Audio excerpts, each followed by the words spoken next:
नमस्ते दोस्तों, आप लोगों का मेरे YouTube चैनल पर स्वागत है। आप जानेंगे जल झूली एकादशी व्रत की कथा के बारे में। पौराणिक कथा के अनुसार एक बार भगवान श्री कृष्ण युधिष्ठिर को इस व्रत का महत्व बताते हुए कथा सुनाई। प्राचीन काल में बलि नाम एक परोपकारी दैत्य राजा था जो बहुत ही दानी, सत्यवादी, भगवान विष्णु का परम भक्त था। अपनी भक्ति और तपस्या के बल पर उसने स्वर्ग पर अधिकार कर लिया था, जिसने देवतागण भयभीत होकर भगवान विष्णु के पास सहायता के लिए गए। देवताओं की प्रार्थना सुनी भगवान विष्णु ने वामन अवतार धारण करने का निश्चय किया। उन्होंने एक छोटे कद के ब्राह्मण बाल रूप लिया और राजा बलि के पास पहुंचे। उस समय राजा बलि एक बड़ा यज्ञ कर रहे थे। वामन भगवान ने बलि से 3 पग भूमि दान में मांगी। राजा बलि ने उसकी बात सुनकर हंसी उड़ाई और कहा, इतने छोटे ब्राह्मण को मैं 3 पग भूमि क्या दूं?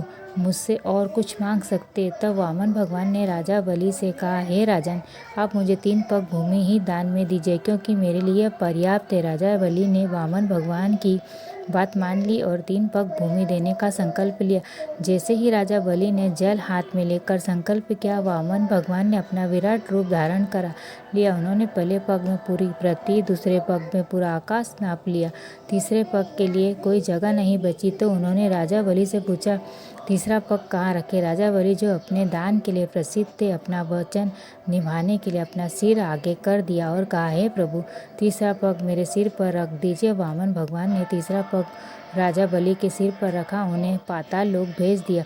भगवान विष्णु राजा बलि को इस निष्ठा और दानशीलता से बहुत प्रसन्न हुए, उन्हें पाताल लोक का राजा बना दिया। साथ ही भगवान विष्णु ने उन्हें वरदान दिया कि हर साल 4 माह के लिए पाताल लोक में निवास करेंगे।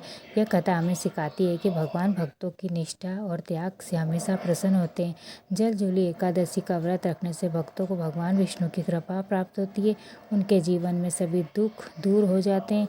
इस दिन भगवान विष्णु की मूर्ति की पालकी में बिठाकर नदी, तालाब, झील के किनारे ले जाया जा सकता है, स्नान कराया जाता है। इसी कारण जल झूली एकादशी व्रत के दिन पहले दशमी के दिन सात्विक भोजन करें। इस दिन लहसुन, प्याज, मांसाहारी तामसिक भोजन का सेवन न करें। सूर्यास्त के बाद भोजन न करें। शाम को भगवान विष्णु का ध्यान करें। अगले दिन व्रत का संकल्प लें। सुबह जल्दी उठे, ब्रह्म मुहूर्त में उठकर स्नान करें, स्वच्छ वस्त्र पहने, संकल्प ले, पूजा स्थान पर बैठे भगवान विष्णु का ध्यान करें, व्रत का संकल्प करें, पूजा की तैयारी करें, भगवान विष्णु की मूर्ति या तस्वीर स्थापित करें, चौकी बिछाएं, वस्त्र बिछाएं, भगवान की प्रतिमा रखें, भगवान विष्णु को जल अर्पित करें, उन्हें चंदन, अक्षत, पीले फूल, मंत्र का जाप करें। ओम नमो भगवते वासुदेवाय मंत्र का 108 जाप करें।